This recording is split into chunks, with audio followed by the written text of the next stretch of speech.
So thank you all so much for coming today to Respectfully Integrating Indigenous Perspectives in Social Studies Instruction. This is a partnership between the Arizona Department of Education Office of Indian Education and the Academic Standards Unit. And we are going to get started today with some essential questions. And so really we have three questions that we want you to be thinking of, contemplating, and regarding as we go through. So first of all is, why is it important to integrate Indigenous perspectives into our social studies instruction? What does it mean to respect and affirm Indigenous peoples, nations, in our classrooms? And then third, how can we integrate Indigenous perspectives into our existing social studies instruction?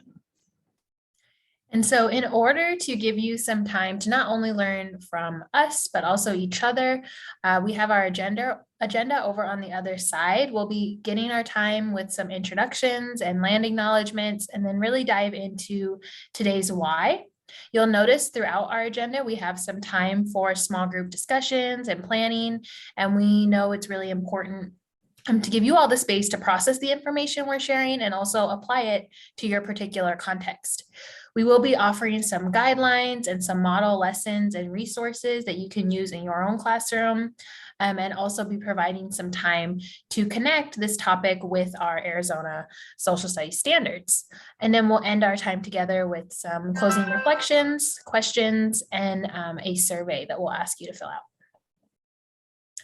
And so because we're asking you to engage with each other throughout our session today, we want to take some time to go over some community agreements.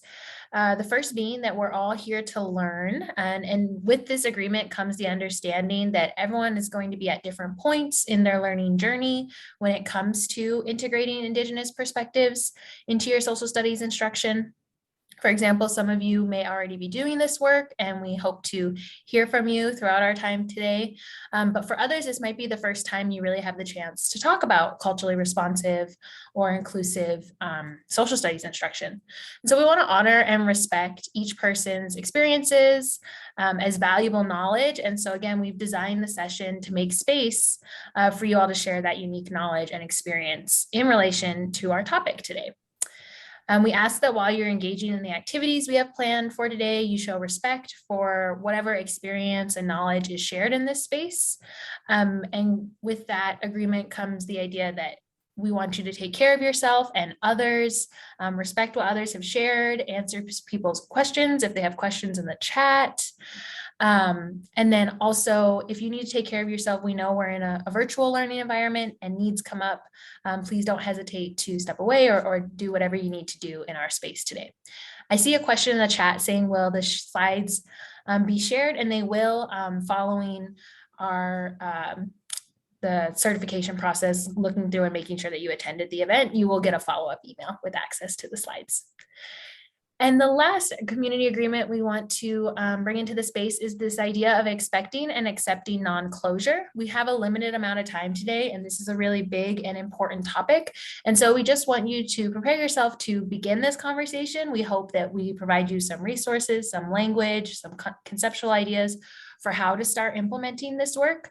And at the end of our session today, we'll talk a little bit about how we hope to continue supporting you throughout this learning journey. And so we're going to take some time to introduce ourselves, and I'm going to take a moment to introduce myself in my native language. So, Petu Washte, Helen Huape, Thomas, Ima Chape Kasto, Malakota Kasto, Metakiapi Chante Washte, Nape, Chizapi Kasto. So, hello, good day. My name is Helen Thomas. I am the professional learning coordinator for the Office of Indian Education, but I am also Hunkpapa Lakota and a citizen of the Standing Rock Sioux tribe, which is located in North and South Dakota. However, I have spent my entire career in education as an elementary school classroom teacher here in Phoenix. And then I also worked as a Native American student achievement specialist for a Native American education program here in the Valley. And that's where I was at before I came into this role. And I'm very passionate and excited to support you all in this topic today. I'm super passionate about integrating Indigenous perspectives in social studies and very grateful for my partner, my co-facilitator in this space. And so I will turn it over to Linda to introduce herself. Hello, everyone, and thank you so much for coming. My name is Linda Burrows, and I am the Director for K-12 Social Studies and World and Native Languages here at the Department of Education. I've been here at ADE for 3 years now, and prior to that, I taught for over 20 years in public school in grades 7 through 12, teaching social studies, English, Spanish, and French. So I'm very happy to have you all join us today. As we begin, I would like to take this moment to do a land acknowledgement. And so the land acknowledgement is for ADE, and that's what we're acknowledging, that the Arizona Department of Education is located on the ancestral homelands of the Akimal Otham and Peeposh peoples.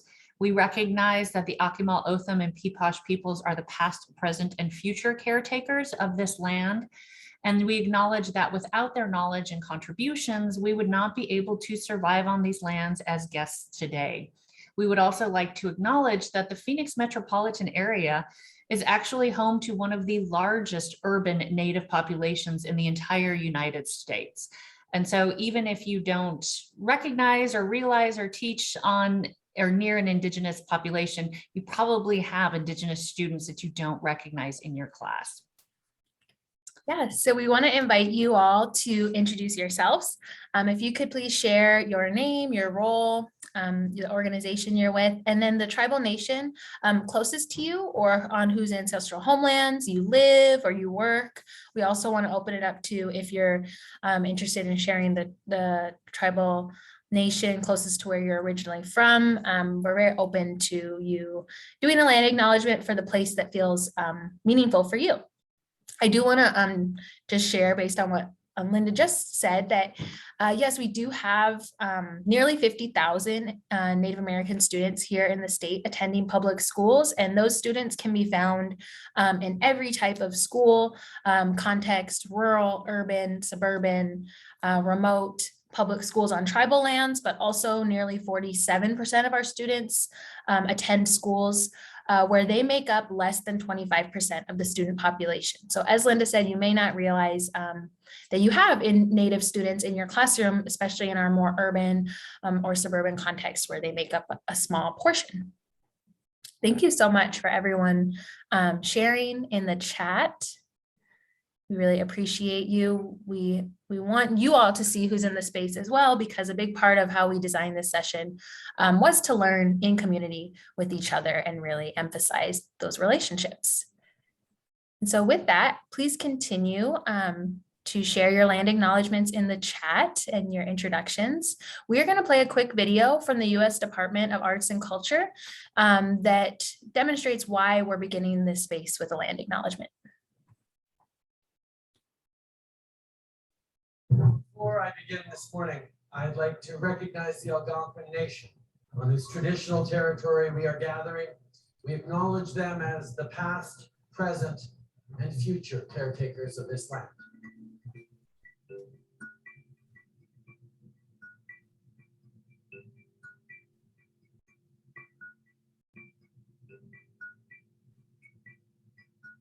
Wherever I go on God's green earth, I do the Lakota tradition of acknowledging four directions, the land, and the people living there.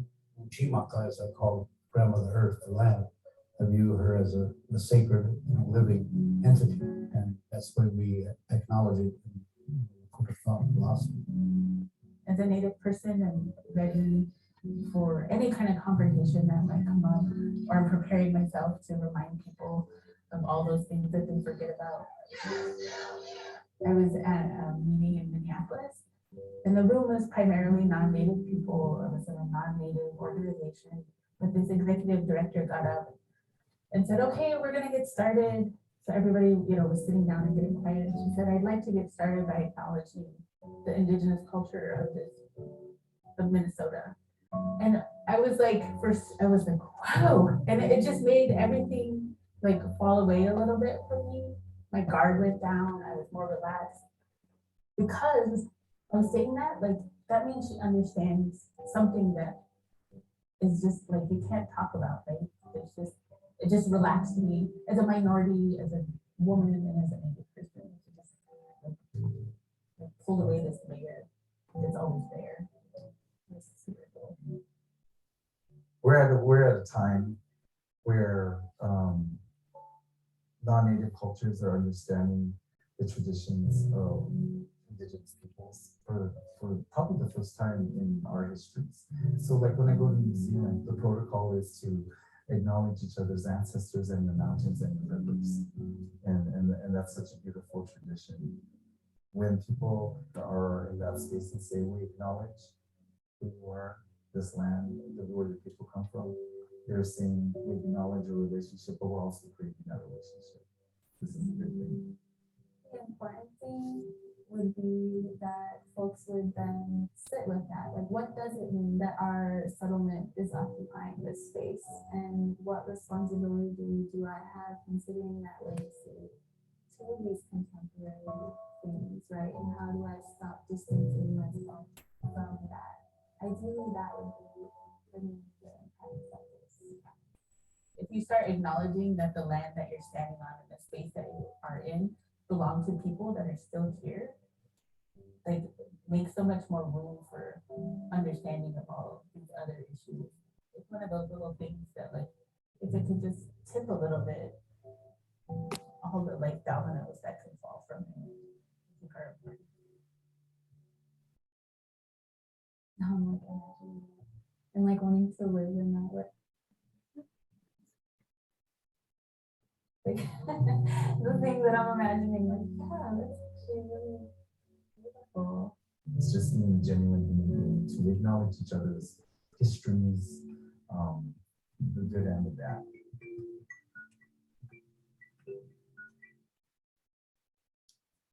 So thank you so much for watching that video with us. We will drop the link in the chat to the U.S. Department of Arts and Culture's website that has a number of other resources and lots of other information about how to honor Native land. That will also be included in our resource collection that we'll be sharing at the end, towards the end of today's session. I also want to acknowledge, I know that might have been a little quiet. We have a few other videos, so I'm gonna be playing around with the sound as we move forward, but please let me know. And if you don't know, we have transcription services turned on. So if that helps while viewing the videos, please turn those on.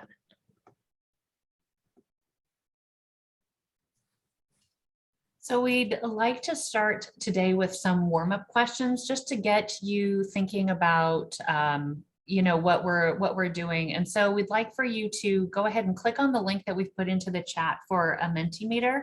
And this is an anonymous way to share. If you struggle with the Mentimeter, you can't access it because you're on a phone or something, please feel free to type something into the chat.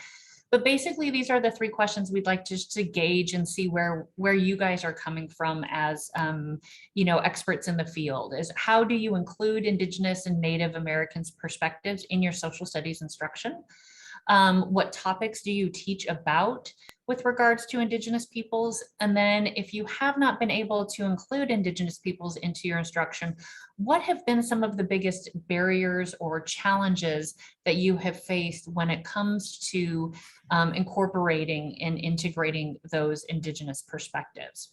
So take a moment and you can just click on that link and start to share your thoughts, please.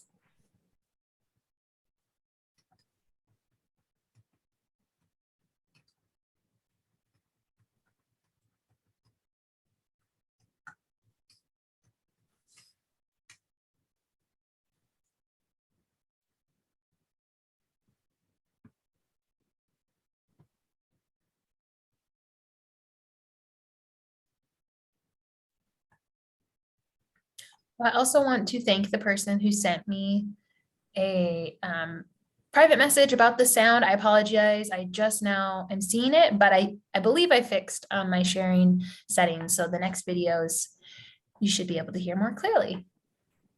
Okay, I see some responses popping up in our Mentimeter. Thank you so much. I'm going to share my screen so you all can see those. Thank you to those who have added.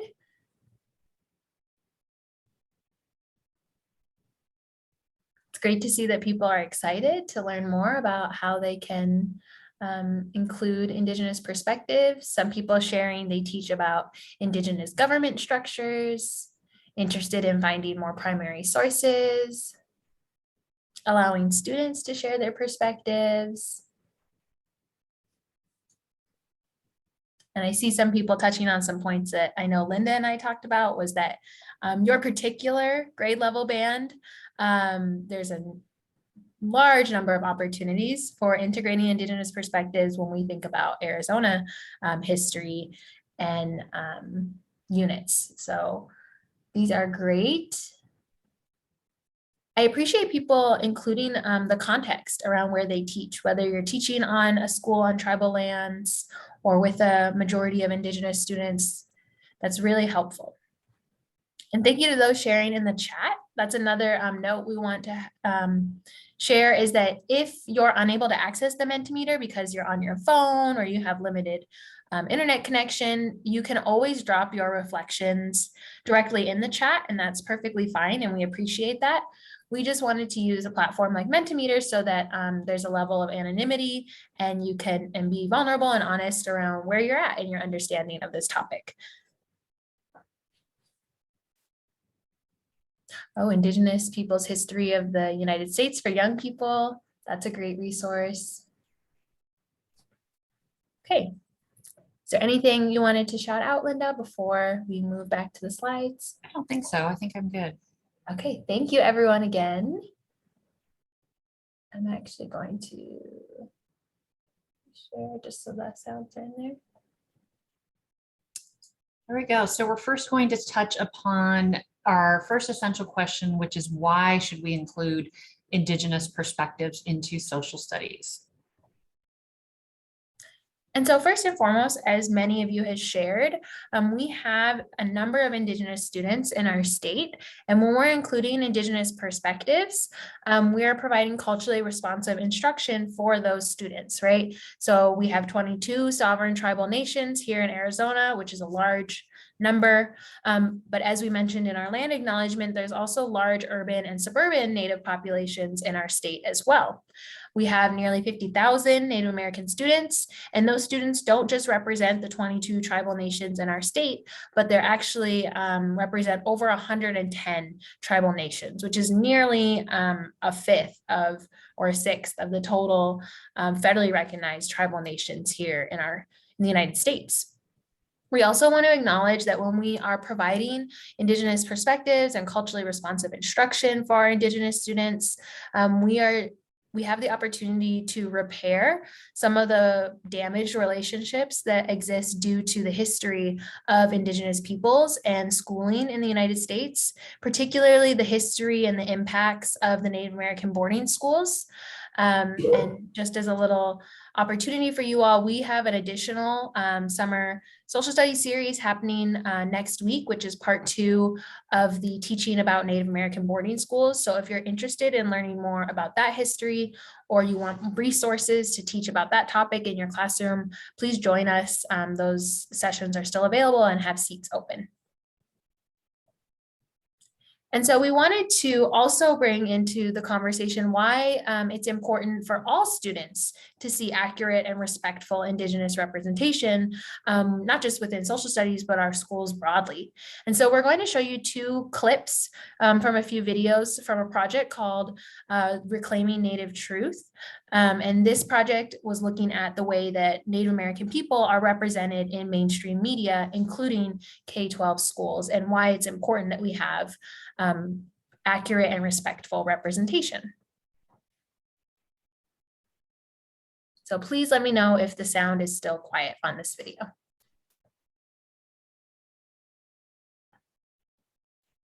I feel real bad for is Indians. Welcome. Welcome. They get dogged openly because everybody thinks they're dead. Indians don't talk like that. These are not all dead, all right? The idea of invisibility and non-representation is, I think it's a little complicated. Yes, they fought savagely, for they were a primitive people, and self-preservation is a primitive instinct. I think the representation isn't so much on Native people, it's how non-natives view natives. I live in a house, not TP, like a house.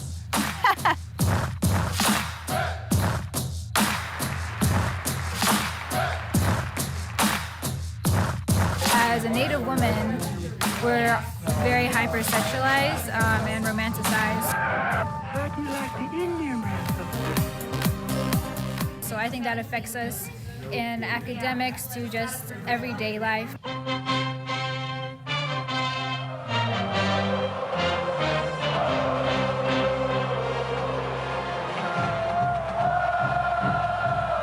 They expect you to fit into this form that they would like, and when you don't, they silence your voice. When it comes to mainstream media, we have this one narrative of history, but every culture has their narrative of history. That diminishes our youth self-esteem because they're like, what's the point? It seems like it's designed to devalue us as Native peoples. If you never see a Native person portrayed as a human, a normal human, and you never meet one, 2% of the people are Native, every time I see them, they're on TV talking magic talk, then you don't see them as human.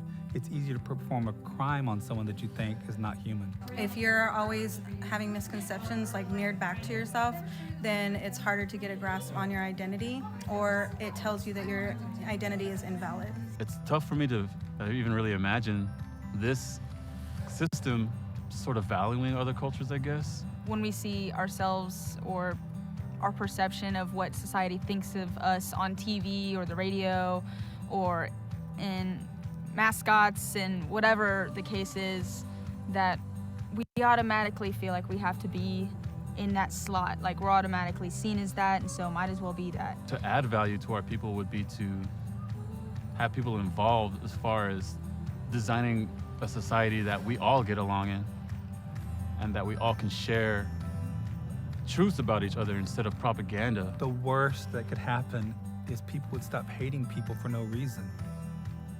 And if that's all that happens by getting rid of negative stereotypes, that would be great, but there's so much more. I wonder if we need to get out in the world and actually have human conversations and ask people who don't look like us and don't think like us and don't live near us how they interpret the world. All right.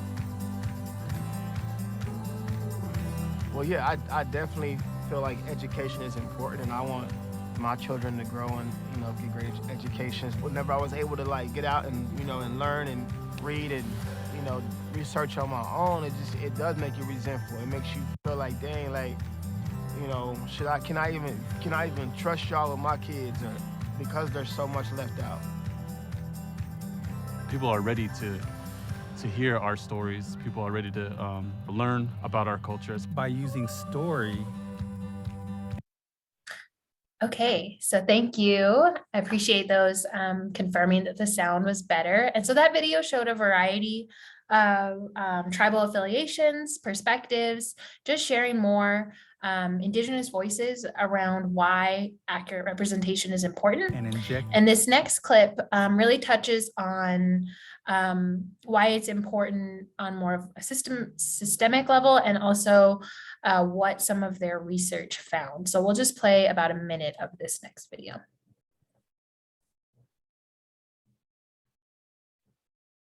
Native America. What we learned from the Reclaiming Native Truth research is that I think it affirmed many assumptions that Native Americans had, and that's that there are deep-rooted biases and toxic assumptions that many Americans across the United States hold. Many Americans, including those in key institutions such as courts, philanthropy, and Congress, hold a number of biases about Native Americans. And many of these beliefs are learned in grades K through 12. The most toxic is the sense that Native Americans are growing rich from welfare and casino dollars. The study found only 36% of Americans polled believe Native Americans face discrimination. This indicates the level of discrimination against Native Americans is underestimated compared to other groups. The invisibility of Native peoples in everyday life, media, popular culture, K through 12, education, and institutions is extremely damaging and contributes to bias, discrimination, and institutional racism. In addition, these biased narratives set by others also impact policy towards Native Americans. The majority of Americans know very little about Native Americans or know any Native peoples at all. What I found really interesting today is that 40% of people still believe that Native Americans don't exist. The real problem is when young Indian people consume media made by non-Indians and then measure themselves against it. And so it is problematic in our own communities if our children don't have the opportunity to see themselves authentically from an Indigenous perspective. Again, so both of those videos highlighted why it's important for both our Native students to see Indigenous perspectives represented within our social studies instruction, but also all students and how all students can benefit from more accurate and respectful representation. So another reason why we need to include Indigenous perspectives, which especially for you educators that are teaching 3rd through 5th grade, it's in our standards. And in fact, when we look at our standards, there are over 34 explicit references to Native Americans, Indigenous peoples, tribal governments, and specifically for 3rd and 4th grade, it's really the bulk of the content that you're teaching is, it includes Indigenous peoples. And so now that we've been able to share a little more about our own motivation for designing and facilitating this professional learning this summer, we want to give you all some time to process the information that was just shared, some of the data, the research, but also build relationships and share more about your own why, your own motivation for joining this session today. And so we're going to be sending you into small groups in breakout rooms, and we're going to ask that you quickly introduce yourselves, but also to respond to one of these prompts, which are, why did you choose to attend this session today? Has your motivation changed based on the information that was just shared? Basically, why do you think this topic is important? And we're going to be asking that you follow a specific discussion protocol, talking circles. And so this is a style of communication that is used by a number of tribal nations across the United States and North America more broadly. But the protocol basically is that you allow each person in your group the opportunity to respond to the prompt before having any further discussions, asking questions, or elaborating. You really give each person the space and the opportunity to share their perspective before diving deeper into the rest of that discussion. Another important aspect of using talking circles, if you're interested in using these in your classroom, which I would definitely suggest, is that within talking circles, everyone is invited to share, but no one is forced. In traditional Indigenous education methods, critical listening and observation are completely valid ways of processing and demonstrating knowledge. So if you are still processing the information, you can definitely tell your group that and say that you're just here to listen. That's totally fine, but we definitely encourage you to share your perspectives on this topic. You're going to be in a room with about 4 to 5 other people. Please be mindful of the space you're taking up. We want to encourage you to make the most of your time, but also ensure that you're giving everybody a chance to speak. And so with that, I will drop I'm actually going to be sharing my. Thank you. So thank you all for taking the time to build relationships with each other, share a little bit more about your own motivation for being in the space today. And so we know one of the benefits of going into breakout rooms is getting to be in a smaller group and connect and learn from each other, but that you cannot do that with all your breakout rooms. So we want to ask that you please share in the chat 1 or 2. It doesn't have to be a full sentence. It could be just in a few words, some of the takeaways or topics that your small group talked about. So we'll take just a minute or so. You can just share those in the chat. Great, yeah, bringing back ideas to your school. We have lots of resources that you can bring back, including resources that will help you with having these kinds of conversations. Great, thank you, everyone. More resources, different perspectives.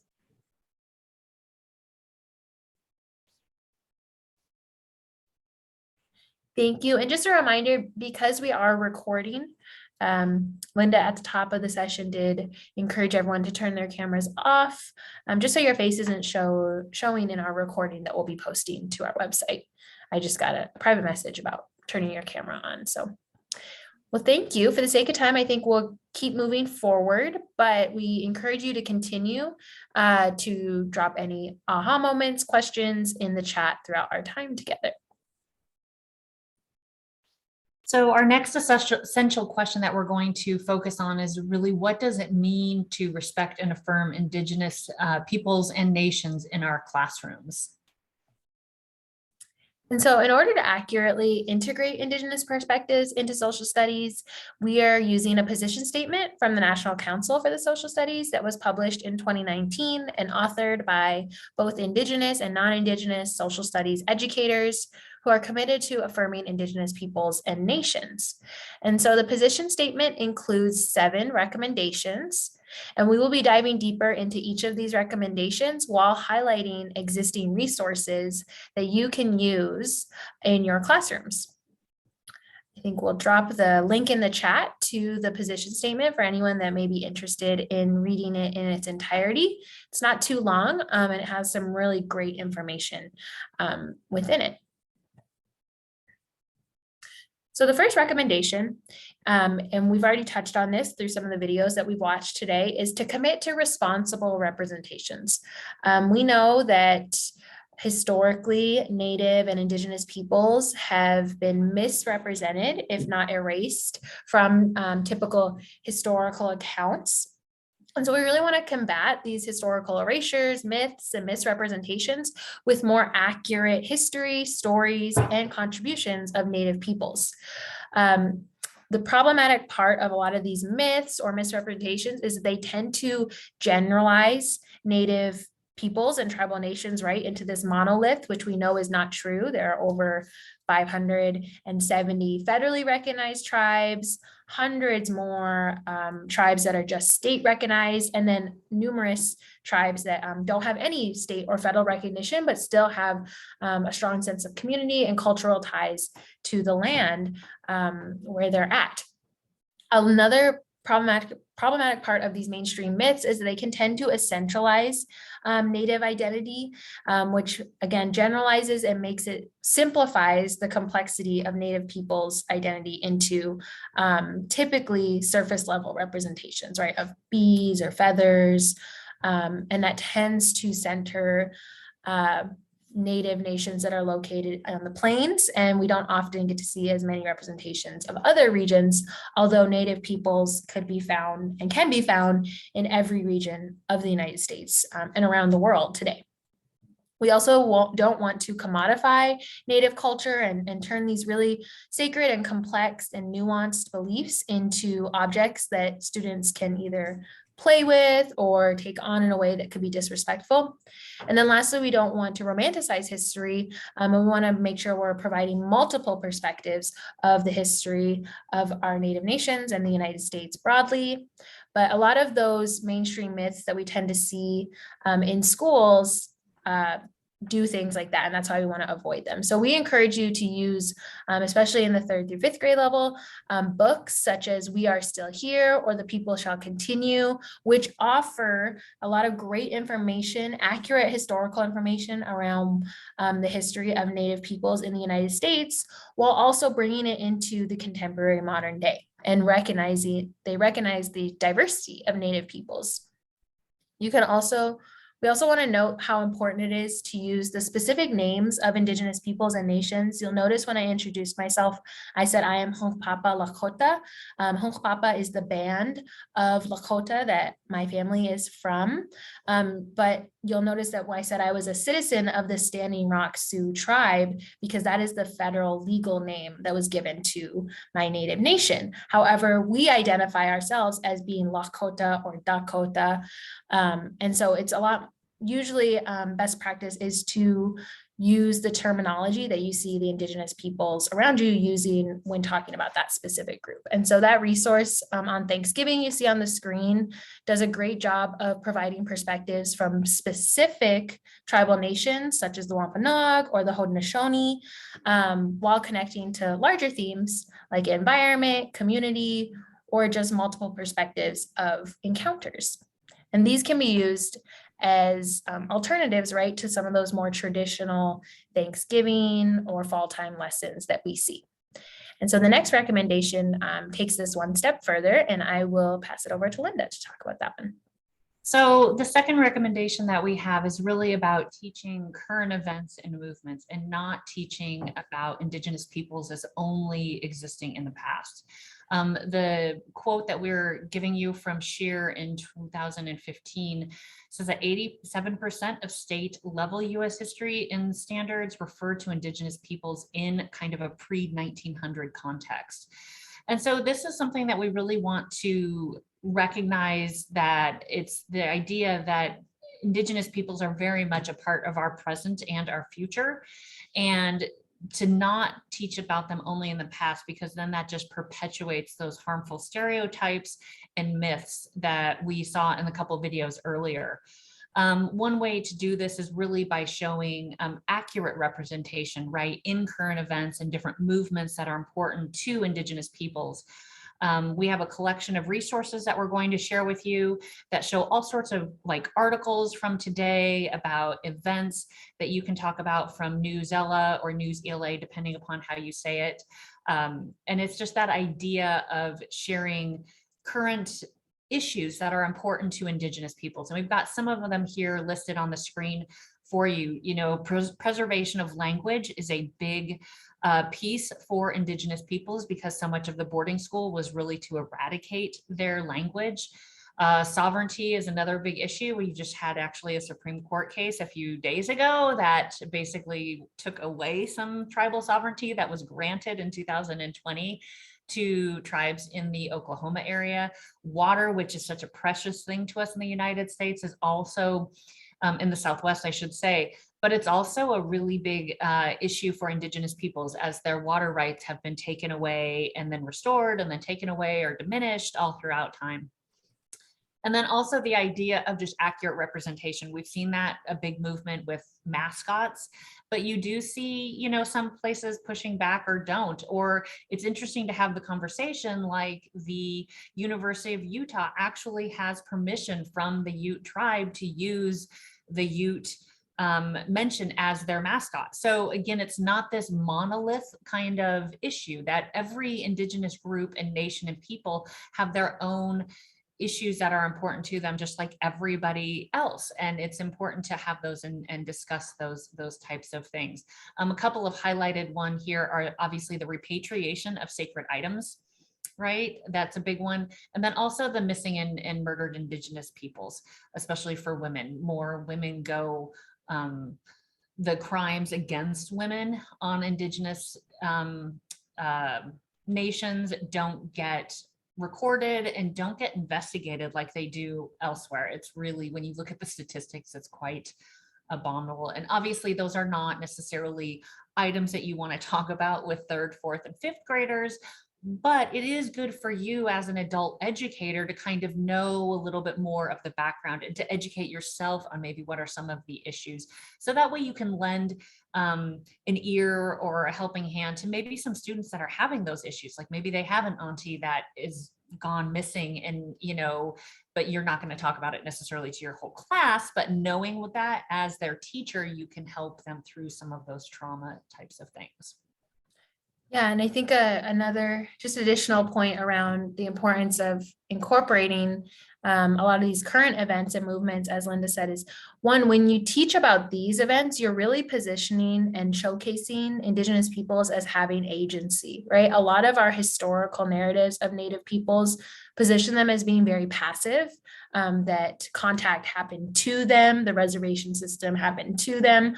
And when we start to bring in some of these other narratives, we're positioning Native peoples, leaders, and nations as having agency and continually enacting that agency. And that goes along well with our next recommendation, which is to teach tribal governance and sovereignty as civics broadly. And so we recognize that there is a need for educators to first build their own background knowledge around this topic, given that it is rarely included in mainstream social studies instruction. And so Linda just dropped in the chat a professional learning opportunity being offered by the National Museum of the American Indian that really focuses specifically on tribal sovereignty.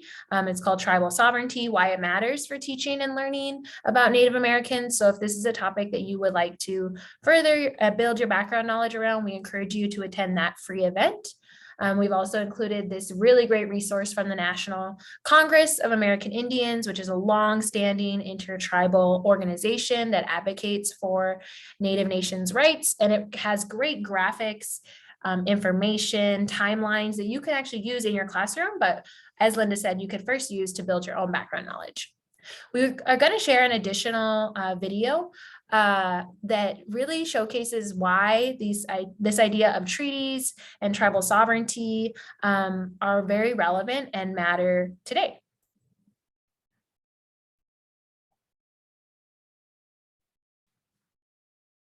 Well, I think non-Native people know that treaties were signed. That might be it. A treaty is fundamentally an agreement between two nations. Treaties are only made between sovereign governments. In fact, the U.S. has made more than 300 treaties with American Indian nations. The United States' existence, when it first won the war against Great Britain, was very precarious, and many countries around the world did not recognize the United States' sovereignty. So the U.S., as a way to assert that it was a sovereign, it made agreements with Native nations to sort of say to Europe, to Britain, hey, we're sovereign too, we can make these agreements.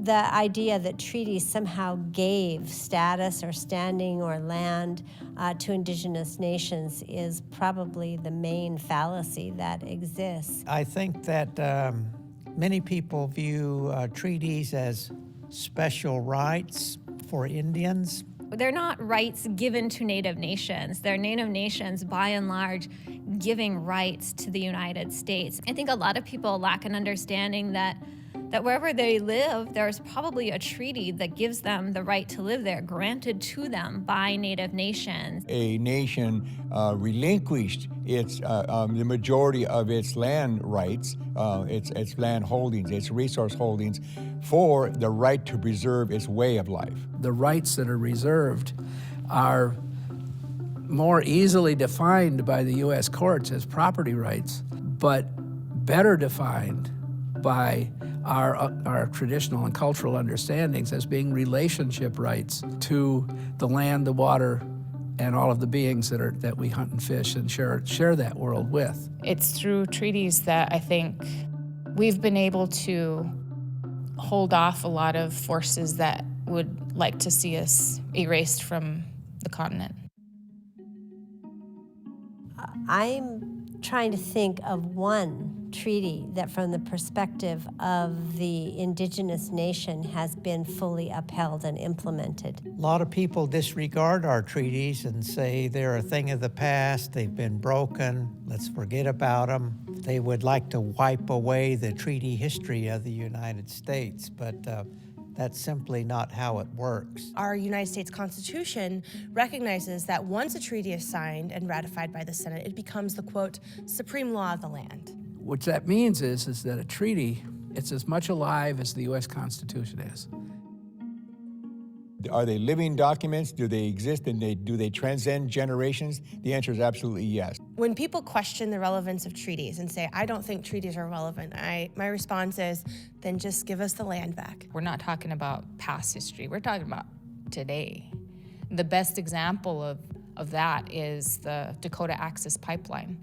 I think we saw before the world community the violation of the 1868 and 1851 treaties of the United States with the Lakota Nation in Standing Rock. It brought the violation of treaty rights to today. Even though tribes have been experiencing those violations time after time after time, treaties go both ways. This was a two-way street, that it was a shared history. It's about mutual respect.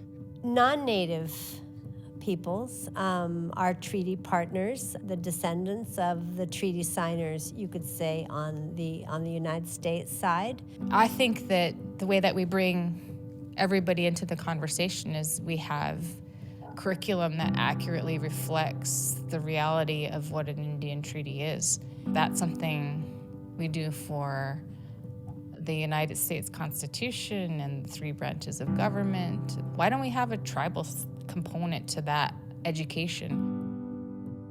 The ancestors who negotiated the treaties, they were doing their best to protect us, to protect our culture, and protect our way of life. And to me, that's a responsibility and a way in which I should live my life every day, to remember to honor those ancestors that fought so I could be here today. Treaties are living documents because tribes continue to breathe life into them. We continue to speak their terms. We continue to remember the promises.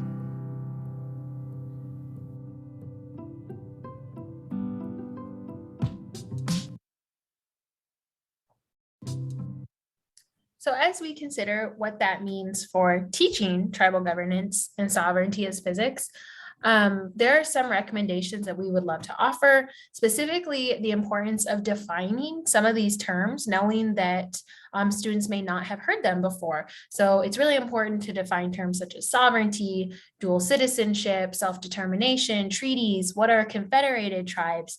And we do want to highlight specifically this really great lesson plan called Affirming Indigenous Sovereignty, a civics inquiry that already includes a great table, a glossary of words that you can use with your students to ensure that you all have a foundational understanding of some of these terms.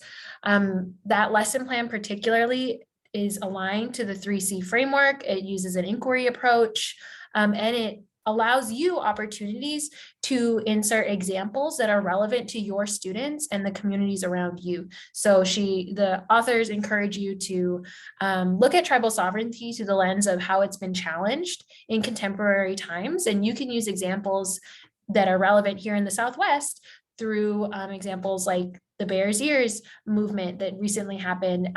They just decided that there's going to be an intertribal co-management of the Bears Ears National Monument, and that would be a great case study to explore with your students. We also want to encourage you just to include tribal governance whenever you're talking about other levels of government. So when you're talking about local, state, and federal government relationships, ensure that you're including tribal governments as well, because they do have a government-to-government relationship with both the federal and state governments. The video we just watched highlighted the importance of thinking about treaty rights from both perspectives. In particular, think about if you want your students to be college and career ready for your Native students, part of that career readiness often includes how are they going to be able to give back to their communities, to give back to their tribal communities through something that the University of Arizona calls Native Nation building, which you can learn more about as well. And other states already have requirements to teach about tribal sovereignty. So there's a number of resources out there that you can use to begin having these conversations. So the next recommendation is all about challenging Eurocentrism. So it's the idea of, with this position statement, of recognizing that there really has been historically just one narrative in our history books. And even to this day, history books and texts do a better job of bringing in some other perspectives, but it's not the same. It really is from that, as I call it, that white man view of history, and that's what it is. So we want to bring in and consider that everything has two sides to a story, right? You know, if two kids get in a fight at your school or get into an argument about who was supposed to be on a swing or supposed to use some item of, you know, for recess, right? You've got to listen to both sides of the story. And that's really what we want to do, is recognizing that there are other opportunities and that we don't want to look at things as either civilized, or primitive, right? That there are multiple perspectives to every event. We also want to avoid this idea of a savior mentality that, you know, we as white people are here to save Indigenous peoples, and that's not at all accurate or correct. You also, the idea of prioritizing written traditions. And that's one of the reasons why we wanted to model for you that talking circle protocol, is the idea that oral history and oral tradition is very much a way of Indigenous being and living and learning, and that there are other ways to do things like that. Decontextualizing the knowledge, so that way we look at knowledge from different points of view, but also that idea of anthropocentrism, where for Indigenous peoples, the idea that you are one with nature, that you are a part of nature, that you as an Indigenous person have something to learn from the history and the story that trees can tell, that, you know, fish and plants and animals have a story to tell and a part of this larger world in which we live in, is another idea that you can see. And we really suggest using narratives and connecting to those oral storytelling traditions. Trade books for younger students is a great one. The National Council for Social Studies does a great list of trade books every year, and as well as using primary and secondary sources. So definitely you can use lots of images, pictures from your journeys as you travel around and you come and visit places of meaning that have Indigenous history, where you can visit it, right? Take pictures and use those in your classroom and go take those back to your students. Yes, and everything Linda just mentioned, some of those examples connect very well to our next recommendation, which is to not only combat Eurocentrism, but then take it one step further and consider how you can affirm Indigenous knowledges, really just Indigenous ways of thinking and knowing and sharing knowledge, applying knowledge. And so the Arizona Office of Indian Education truly believes that intentionally integrating Indigenous knowledge systems into all of our work at all systems, different levels of the education system, is going to benefit Indigenous students, families, and tribal nations. Because we believe that learning about Indigenous knowledge systems will support educators' capacity to not only understand their Native American students and their communities, but also to really consider and leverage deep aspects of their cultural strengths in the classroom. And so this term, Indigenous knowledge systems, originates in Indigenous studies, kind of Native American studies. But in short, as I said, they're really just Indigenous ways of knowing, learning, being found within Indigenous communities and cultures. And it's very important to note that it is intentionally plural, to acknowledge the diversity of Indigenous communities, and recognizing that because knowledge is traditionally passed down, as Linda said, through oral traditions, and it's rooted very much in community and kinship, that and it's place-based, that every community's Indigenous knowledge system is going to look different, and that how that Indigenous knowledge system is embodied or demonstrated can look different from individual to individual, right? And so that's why it's important to take really an inquiry-based approach to all of this work. But again, we have some traits here that you can use to just consider how you're affirming Indigenous knowledge systems in your classroom. And Linda just shared a number of great examples, but this idea of being place-based and really turning to the environment as something to be in relationship with is a large theme that we're hoping to further explore throughout our time together. But there are a number of resources, in particular, this great website called Lessons of Our Land, that take that theme of place-based learning and learning in community and have a number of really great lesson plans that prioritize learning from local and community-based experts and knowledge keepers, such as tribal elders or tribal government leaders. And those lesson plans will offer you some guidance on how to start building relationships with those people and how to bring them into your classroom in a way that's meaningful. As Linda said, this also looks like balancing reading and writing with your speaking and listening skill development, and recognizing that traditionally within Indigenous education, all learning was social and emotional, because the point of education was to help youth develop holistically in all aspects of themselves, right? Lastly, we want to encourage you, one way that you can incorporate Indigenous ways of knowing and being is just to consider how you're centering relationships in your learning, right? How can we balance some of the more individualistic learning structures that we find in schools with some more collectivist opportunities that emphasize learning in community, whether that's from family members that you could bring into the classroom, from each other, or from other, again, community experts, which we will speak more to in just a little bit. I know we still have so thank you, everyone. Hopefully you had a chance to take care of your needs during our short break, but we are going to jump into the final 2 recommendations that will be guiding our session today. So the 6th recommendation is to learn from longstanding Indigenous advocacy for curriculum reform. So as we shared for the last recommendation, it's really critical to center Indigenous voices in this work, and efforts in other states have shown us that the most valuable resources we have when it comes to integrating Indigenous perspectives are local tribal leaders, elders, community members, and experts. And so we encourage you to explore the efforts of other states who have been doing this type of work at the state level for a number of years, such as North Dakota, Oregon, Washington, Montana, Nevada, South Dakota. There's a number of states that have taken on ways to build out resources at the state level for incorporating Indigenous perspectives. And so we also want to encourage you to check out the resources provided by Native-led organizations, such as the National Native American Boarding School Healing Coalition, the National Indian Education Association, the National Museum of the American Indian at the Smithsonian Museum, and other nonprofit organizations like Illuminative. And we've actually linked a resource here called Becoming Visible, which is a report that is also available on OIE's website that really talks about all of these state efforts and includes a toolkit that you can use to advocate for representation in your curriculum with your colleagues, with your administrators, the larger community. It's a really helpful toolkit that you can use to have these conversations.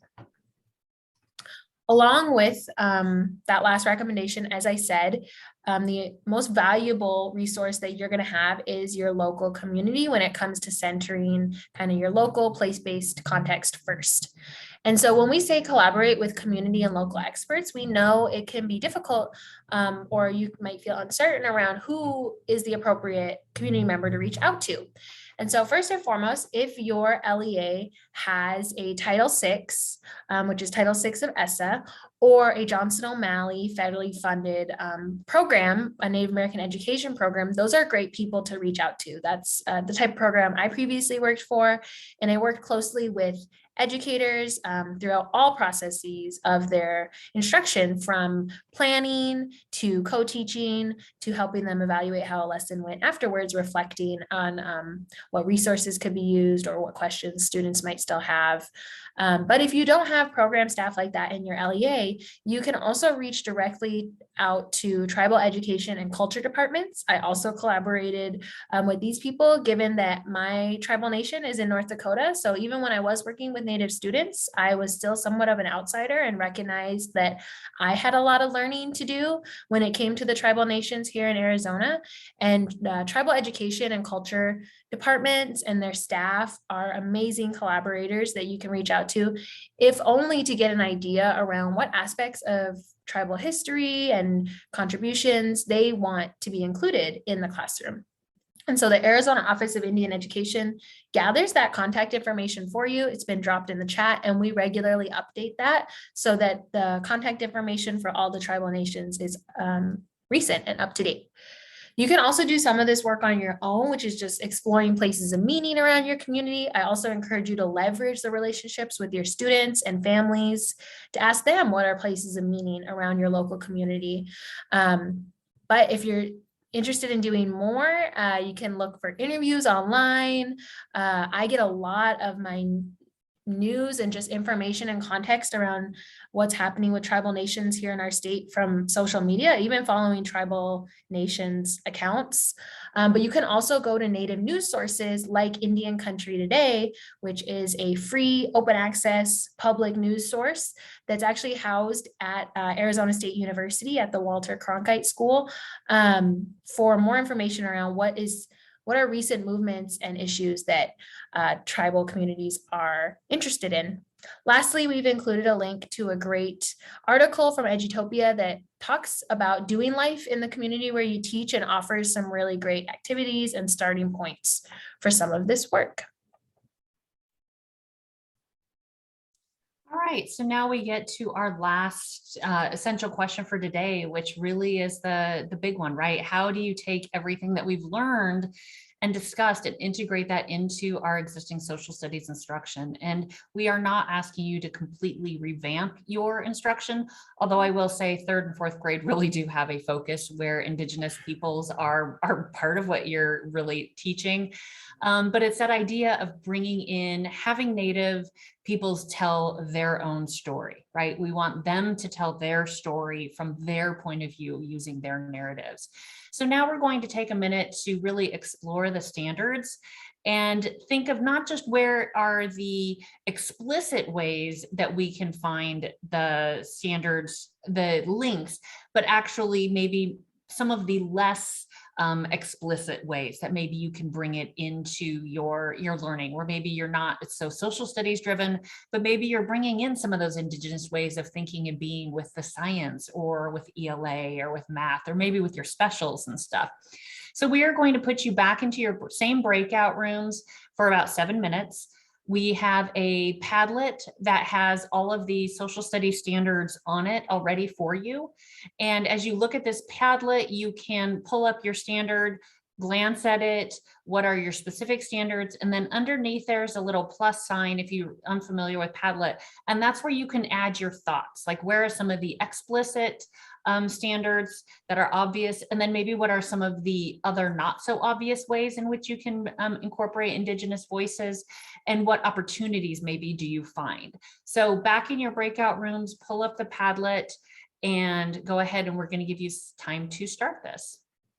Yes, and I will be sharing the slide to everyone again, so that way you have the clear instructions. Let's put the Padlet in the chat. I think I did. Oh, okay, perfect. All right, I'll open the rooms then. Okay. They are opening. And it looks like, Linda, we might have some people who joined us or got disconnected. So we'll just need to stick people into rooms real quick here. Oh, do you want to stop recording also? Oh, yep. Here. So thank you so much, everyone, for doing some of that brainstorming, exploring of the standards. We know how important it is to be able to connect this topic to the standards, since that's what drives a lot of your instruction. And so I'm going to turn it over to Linda to highlight some of the applicable standards that we identified in preparation for this session. Fantastic. So we know, obviously, 3rd and 4th grade especially do have a big emphasis on Indigenous peoples. But really, when we look at our standards, right, we really have two components to our standards. You have the course considerations, which are that bulleted list at the top, which are your content or your topic of what should be taught. And then you have the grade specific standards, which are the numbered and lettered standards that are specifically the 21 anchor standards that we want kids to master by the time they graduate high school. This is what they can do with that at a grade appropriate level. So when we look at third grade course considerations, obviously it's very explicit, right? We're having to cover the 22 nations, but also not forgetting, right, the economic and political elements. So I think someone in the Padlet mentioned civics. So this would be a great place to bring in tribal governance. And it's interesting to look too, especially from a third grade level, right? How do tribes, or maybe why do tribes governments look like the US government does, or like our state governments? Because prior to that, it didn't. And so what were some of the reasons maybe behind that, and have the kids do some investigation on that. I think it's important to look at that, structure of state, local, and tribal governments as part of it. Looking at primary and secondary sources, you can bring in all sorts of neat things. And then obviously, because our standards are focused and geared on inquiry, right, we want our kids to do the work of historians, of geographers, of economists. So when you're studying water or something of that nature, or doing part of your science stuff, bring in maybe some of those indigenous voices on water into your classroom, where maybe it's not just the social studies, because we know our kids learn best when everything's integrated as one. And there are so many fantastic lessons out there where you can be teaching a lesson and you're getting some ELA standards, you're pulling some social studies standards, you're pulling some science standards. And it's not that idea of, okay, put away your reading books, now we're going to talk about social studies, right? We want our kids to have like a fully enveloped curriculum. And this is the way to do it, is to think of how we can bring in other sorts of ideas and Native things into other units that maybe your school thinks about it. For schools that don't have curriculum, right, there are some ways in which you can do it, or maybe they're very outdated. We have, and we'll share it at the end, a Wakelet, which has a whole bunch of Indigenous sources and places where you can go to find ready-made canned lessons, primary sources, everything geared for you, where you can just kind of pick what fits in where with what you have for your scope and sequence. We also, if you go out to the Arizona Social Studies website and you click on our resource page, you can find resources that are geared for just third grade, just fourth grade, and just fifth grade. And in those, you can find lots of places like History Mysteries is a fantastic place to include primary sources, inquiry, and you can very easily bring in maybe a Native perspective into that too. And so those are other places which are fantastic to look at. And we can show you some of those at the end. So if we go, so these are just some, and you can see of the applicable. These are not all of the standards, but the ones that Helen and I felt really hit upon, indigenous voices. And then for fourth grade, same thing, right? Fourth grade really hits that peopling of the Americas, the development of Meso and South American civilizations, also life prior to European contact in the Pacific Northwest. So you're going to look at, right, not just tribes in Arizona, but you're going to look at that Pacific Northwest and look at Plains Indians and look at indigenous peoples in the Pacific, or in the East Coast, right? And so that's a really great way to make a comparison. Like, what are some of those tribal flags or symbols that are from the Pacific Northwest, and how are they similar and different to tribes in the Southwest, and similar and different to tribes on the plains? And look at maybe from a geography point of view, and how can you look at that and then bring them into that geography? And then you're maybe getting into some economics, like Pacific Northwest. Why do you see fish on all of their symbols? Well, that's because fishing was a really big, and is a really big, important piece to indigenous peoples in the Pacific Northwest. So it's ideas like that, right, where we want you to incorporate things. The environmental stuff and causes are fantastic. To what extent should they, you know what, here's where I would say, because obviously you're talking from a history point of view, right? You're talking about the peopling of the Americas up to the American Revolution. And where you want to talk about it today is that idea that we want to make history relevant for kids. So when you talk about those indigenous tribes, bring in how maybe even today, right, fishing is still an important important to the local economy of indigenous peoples in the Pacific Northwest. And it's not even important to just indigenous peoples, but also, you know, people today, right, where white colonial settlers have taken what they've learned from indigenous peoples, and now that fishing industry is a big part of, you know, that Seattle, Portland, Pacific Northwest area.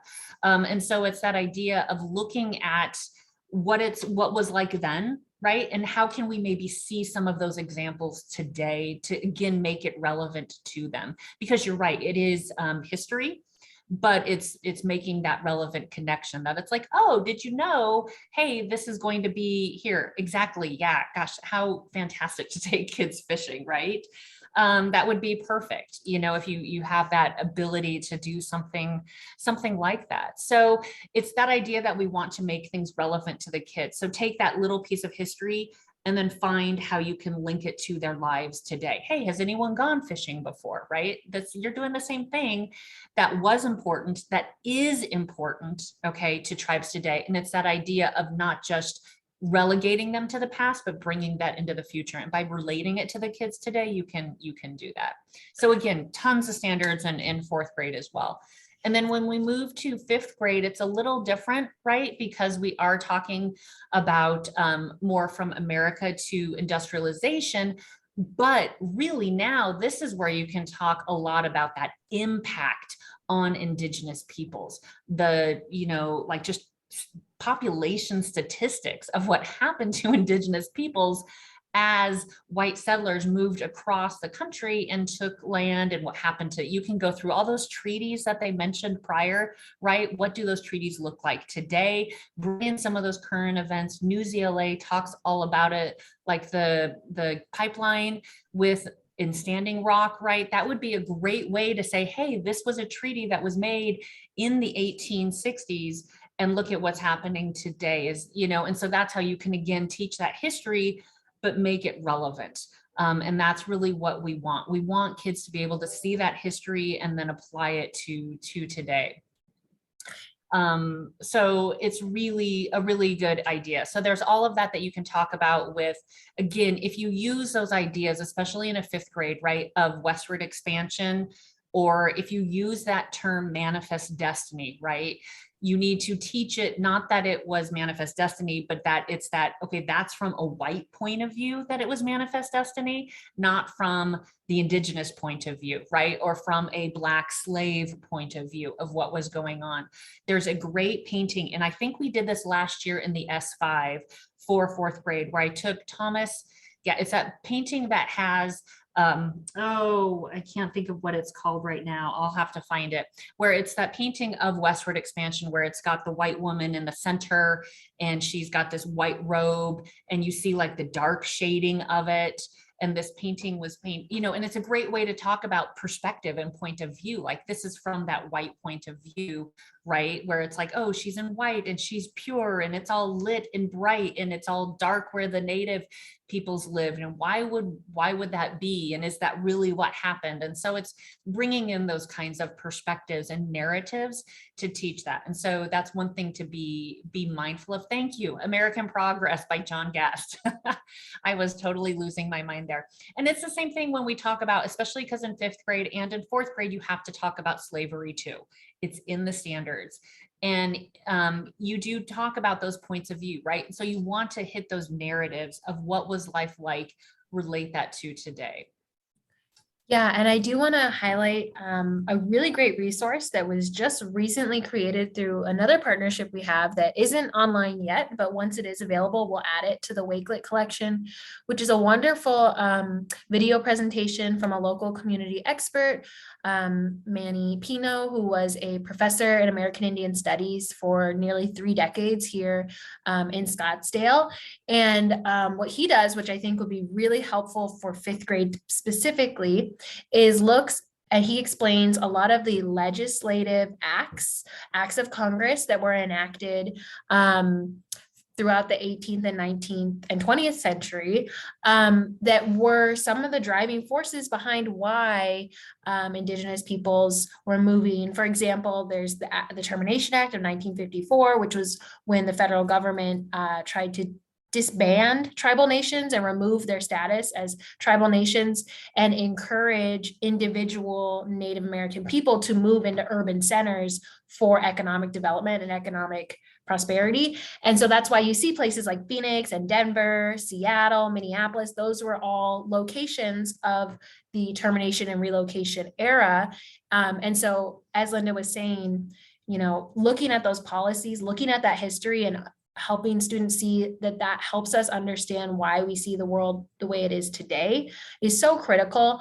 And I just want to emphasize how valuable that resource will be for educators to bring their knowledge or to strengthen their knowledge around some of this history, because it is important to note that not all tribal nations reservations were created through treaties. That's just one institution or one way that tribal nations had their sovereignty affirmed.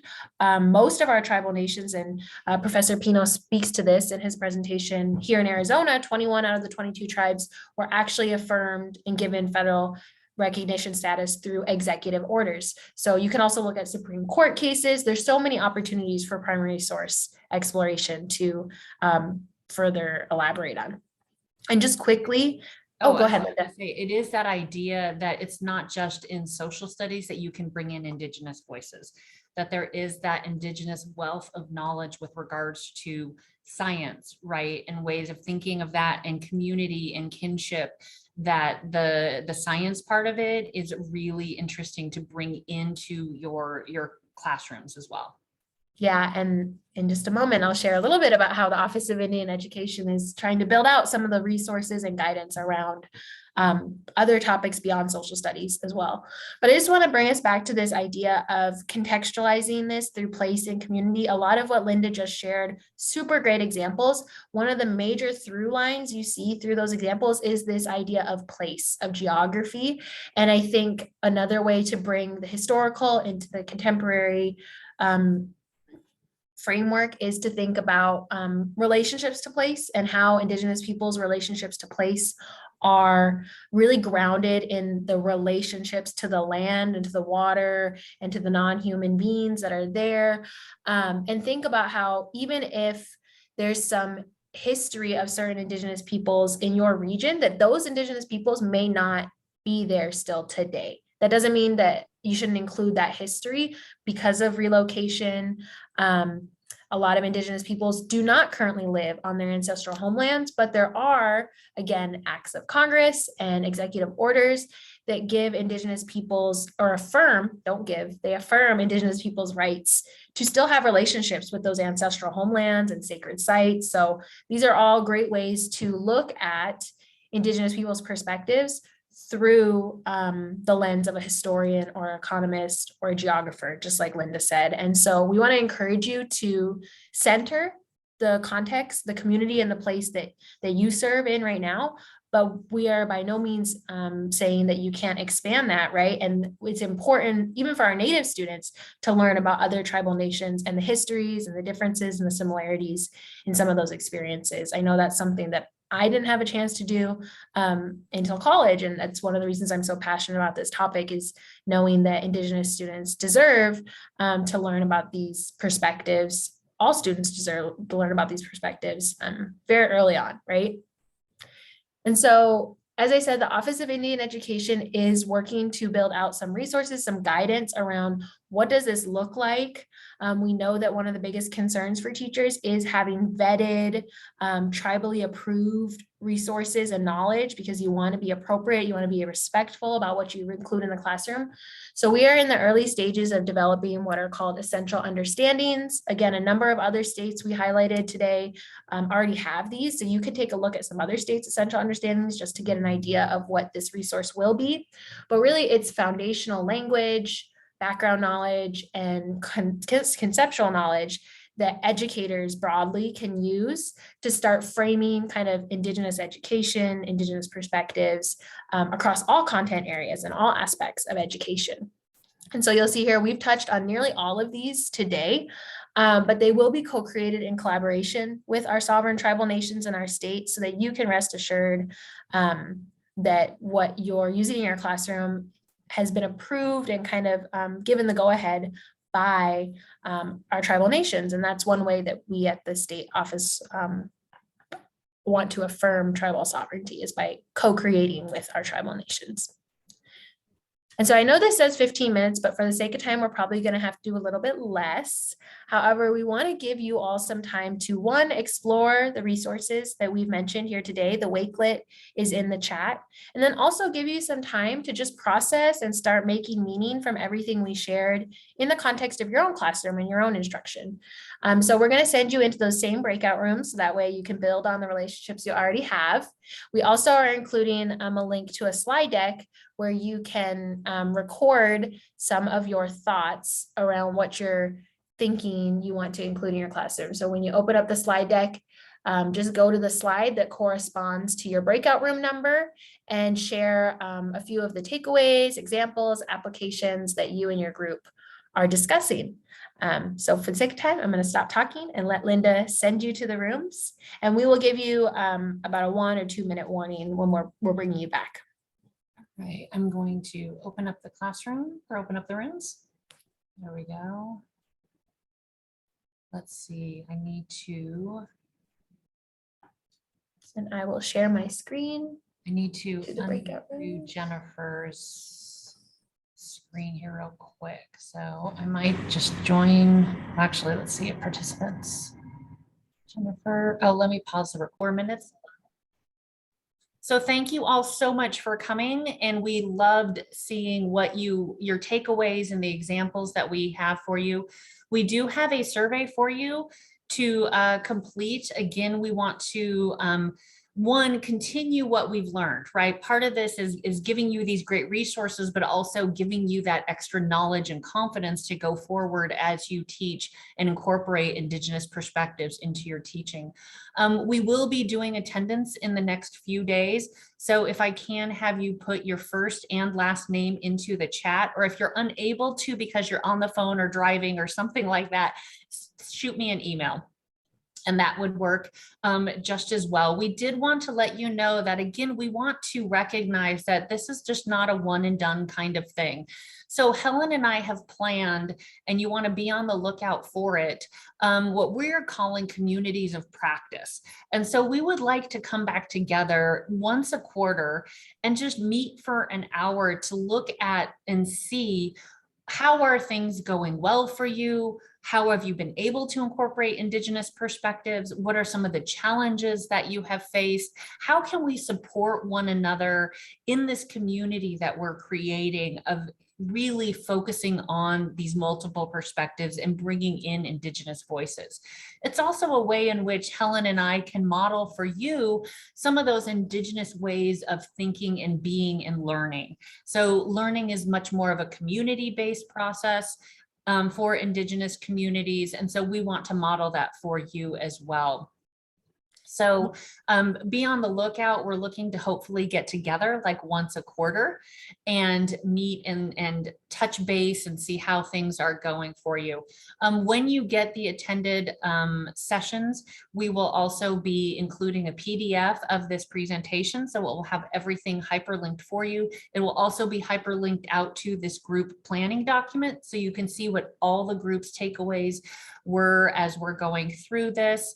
And with that, we've got 2 minutes left. So I'm going to stop the recording. If anyone— Can I say one more thing, Linda, before you stop the recording? Sorry. I just want to let everyone know too, someone asked a question around if we can send the information for the community of practices to this group. We can definitely follow up with our list of emails from this session, but in a follow-up email that Linda will be sending, there will also be links to sign up for the social studies newsletter, which will have information about our communities of practices. And also the Office of Indian Education's professional learning email list. We do have additional professional learning in collaboration with our secondary ELA specialists around using Indigenous literature in the classroom that we would love to have you all attend. And we'll also have additional professional learning, again, specific to supporting Indigenous students that you can get more information about by signing up for that listserv. And as Linda said, we are striving to really lean into and model Indigenous ways of knowing and being. So if you appreciated the time today of connecting with each other, learning from each other, please be sure to indicate that in our survey. The Office of Indian Education hasn't previously been able to offer professional learning like this. And so gathering that feedback from you all allows us to continue to offer opportunities like this. So just that last ask. Thank you, Linda. Appreciate it. I'm gonna also show our contact information. So it's in the recording. No problem. And also when we do send out the information for the communities of practice, you don't have to have attended these sessions to come. So if you have colleagues, your other level leaders or other teachers that maybe are not even in your grade band, if you want to encourage them to come, we welcome everybody because we learn from you, just like we hope you have learned from us today. So thank you so much. You'll be receiving an email in a day or two. And once you get that email, that's when you can print out your certificate. That's when you'll get the PDF of the resources and also those links to sign up for our newsletters. So thank you so much, everybody. I'm going to stop the recording.